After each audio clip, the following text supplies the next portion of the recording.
What's up everybody, Lucas here. With practice and mental preparation, this tutorial will teach you how to headspin. But you gotta focus.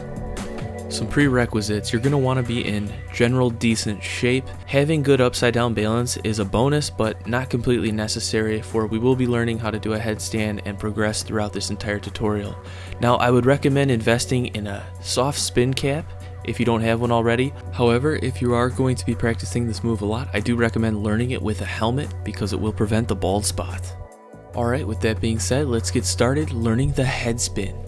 The first thing you want to do is determine which way you want to spin. I spin counterclockwise. If you're doing the opposite way, just use opposite arms and legs that I described in this video.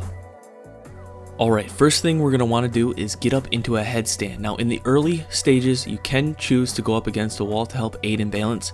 Now, the way we're going to get in the headstand position is very important for learning the headspin.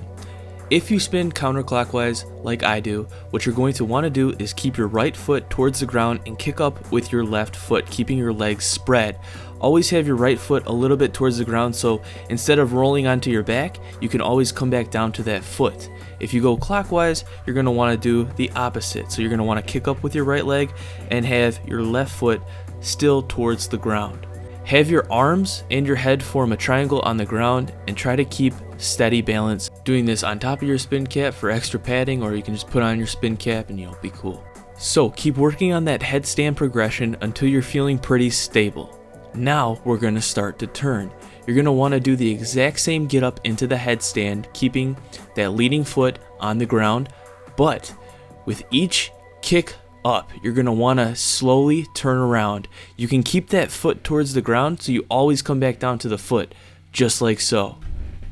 Keep working on this progression until you feel more stable. Now, very important, before we add more whip to this progression, something you need to understand is you want to approach the headspin by turning the hips and the legs, and then turning the whole entire upper body, not just the head. I think a lot of people think you turn your head. Yeah, that can lead to some problems. You want to turn the whole entire upper body as one, following the hips. So with that in mind, get back into the headstand position, keeping that leading leg out front. You're going to want to try to get up more on top of your head. Then try the same whips, but this time try to keep the legs off the ground. It helps to lean slightly towards the front so you don't roll on your back, but you can always come back to your hands and grab. I referred to this in my old tutorial as doing taps.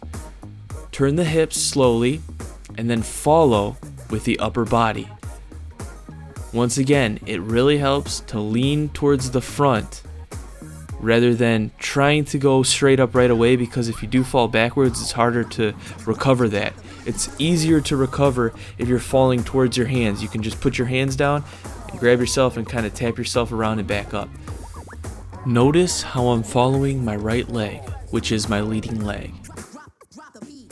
Through repetition and practicing these taps, you will start to feel more stable and more balanced on top of your head. Eventually, you'll be able to let go and spin around maybe once or twice, maybe more.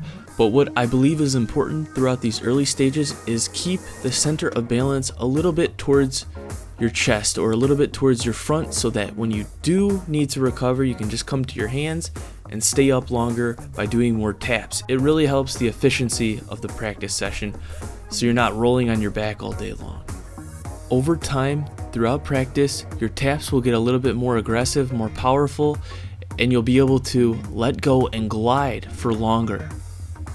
When going for a good glide, all of the concepts that you learned early on stay the same. Especially in the early stages, what I found really helped me is following that leading leg when I let go for the glide with my upper body. So when I let go, going for a glide, I like to lean into that leading leg, which is my right leg, with my upper body, and tighten up at the core, keeping my body straight and following that leg, almost like you're chasing it in a circle.